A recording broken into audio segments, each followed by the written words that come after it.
Vice President Harris is on her way to Milwaukee, where she will attend her first campaign rally since President Biden withdrew from the race.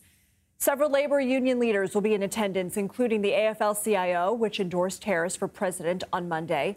And with less than a month before the Democratic National Convention, CBS News estimates the majority of Democratic delegates have pledged to support her, making her the likely nominee.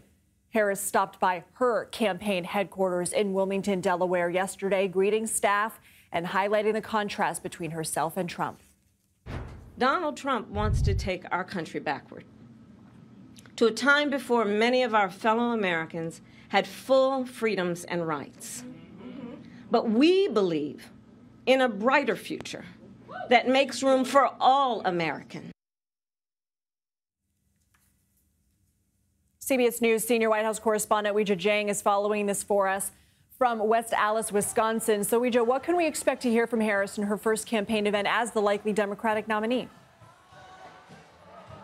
Well, Lindsay, I think she'll expand on what we just heard from her there in that clip when she addressed campaign staffers, because she wasted no time, got right to explaining what is at stake to the staffers as she thanked them and urged them to keep doing the work.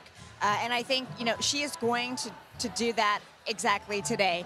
And we already know that she is going to lean into her personal experience as a former prosecutor in the campaign. She says she will make the case against Donald Trump, a convicted felon. So you really couldn't write this, right? You have a former DA of San Francisco now head-to-head with somebody who has very recently been found guilty, is now a convict. And so she will talk about that very much. She will address the policies, and we expect that she will lean all in on something that she's already been doing, which is taking the lead in the messaging about women's reproductive rights, because of course both Donald Trump and J.D. Vance have sent contrasting, conflicting messages about where they stand on this issue.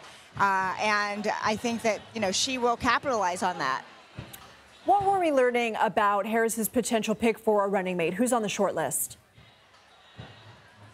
There is no short list that we know of that's public yet. We know that there are several Democratic governors, especially those in battleground states, that are contending, if you will.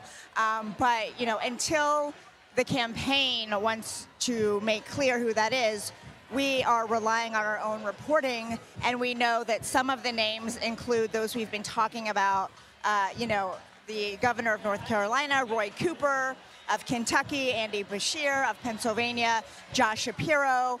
But, we really don't know, because there could be a dark horse in this sweepstakes as well. We do know that the campaign is hoping that they will have somebody to announce very close to the convention, because they're going to want to drum up that momentum and really have a moment to introduce whoever it is to the rest of the world. That's what Trump did. You have reporting also on Biden canceling campaign events this week. What can you tell us?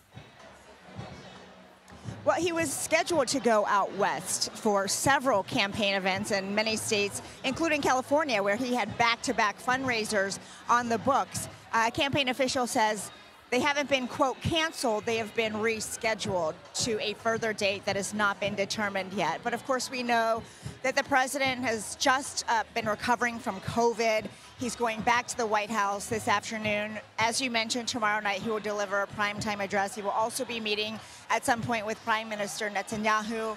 And so he has a packed schedule in his capacity as president. And we already know he wants to stress to the American public that that is what he is going to focus on from now until Inauguration Day. And that is why he made the decision ultimately. He said he wanted to focus on that and make room for Vice President Harris, who is due here in just about 3 hours to address a very excited crowd. Senate Majority Leader Chuck Schumer has yet to officially endorse Harris. House Minority Leader Hakeem Jeffries tells CBS News he plans to endorse her sometime soon. Both are planning to meet with her this week. What do we know about this? We don't know exactly when the meeting is.